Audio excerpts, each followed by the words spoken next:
प्रकार हमने विगत वर्षों में। धन्यवाद मैडम। आज डोल 11 से और हम सब गोपाल के क्षेत्र में, गोपाल बोलते ही भगवान कृष्ण की छवि हम सबकी आंखों में आ जाती है, लेकिन गोपाल कृष्ण भगवान ने अपने साथ बाकी नामों को कई बार कई कारणों से जुड़े हटे अपनी जगह है, लेकिन गौ माता के प्रति जो प्रेम है, उनने जीवन भर अपने आप को गोपाल कहलाने में आनंद महसूस किया। अपने गांव को भी नहीं भूले, अपनी गाय को भी नहीं भूले। गांव को नहीं भूलने के लिए अपने चाहे सोने का मुकुट हो, चांदी का मुकुट हो, लेकिन उस पर मोर का पंख जरूर लगाते हैं। ये वृंदावन से जुड़ने की उनकी जीवन भर की अपनी एक संकल्प की प्रतिकृति हम देखते हैं। और ऐसे ही भगवान कृष्ण ने गोपाल बनकर के सदैव भारतवासियों को अपने पशुपालन के व्यवसाय से जुड़ करके आय के साधन के साथ साथ जीवन अमृत से भी जोड़ने का सदैव उन्होंने एक संकेत दिया।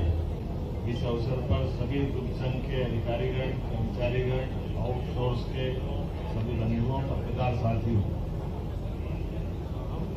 यशस्वी प्रधानमंत्री श्रीमान नरेंद्र मोदी जी के नेतृत्व में जब सरकार काम कर रही है और हमने भी उनके नेतृत्व में डबल इंजन सरकार का एक आश्वासन दिया था, और उसी के परिणाम से जनता ने जो आशीर्वाद दिया कि प्रदेश सरकार भारत सरकार के साथ कदम से कदम मिला के चल रही है, और इसी कारण से सरकार कई जनहितैषी फैसले भी ले रही। उन्हीं फैसलों में एक फैसला हमारा दुग्ध संघ से जुड़ा हुआ भी।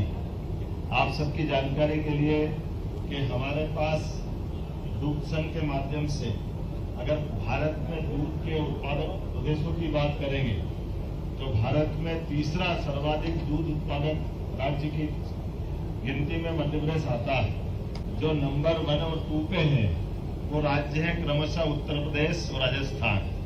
उनकी और हमारे में क्या अंतर है, तो हम ये मान के चलो कि पूरे देश के उत्पादन क्षमता में 9वां नंबर हमारा 9% का है, लेकिन जो क्रमांक तीसरा है।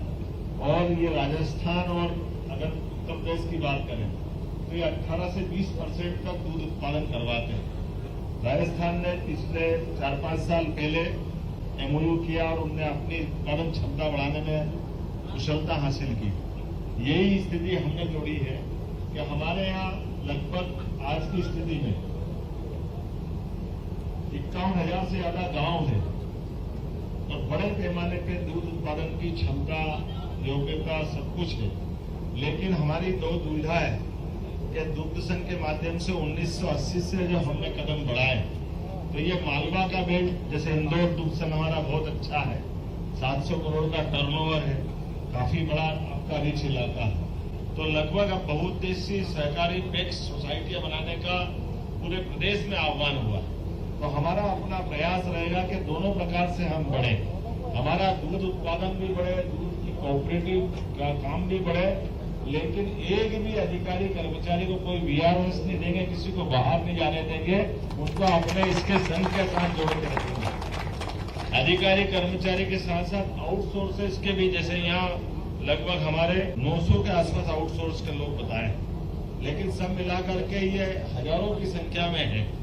किसी भी स्थान पर किसी भी आदमी को बाहर नहीं करना है, किसी को VRS नहीं देना है, सभी को अपने काम से जोड़ के रखना है, और ये सब करते करते भी अपने इस व्यवस्था में बदलाव करते हुए हमारे अपने भारत सरकार के अधिकारी कर्मचारियों के साथ मिलकर के 5 साल के प्रोजेक्ट में ये जो 9% अभी दूध अपना इकट्ठा होता है, इसको 18% तक ले जाना, डबल क्षमता करना। पशुपालन को लेकर भी आज के इस दौर में पशुपालन की बहुत अलग प्रकार की अवस्था भी आ गई, इसलिए सरकार के नाते से हम उस पर भी काम करेंगे।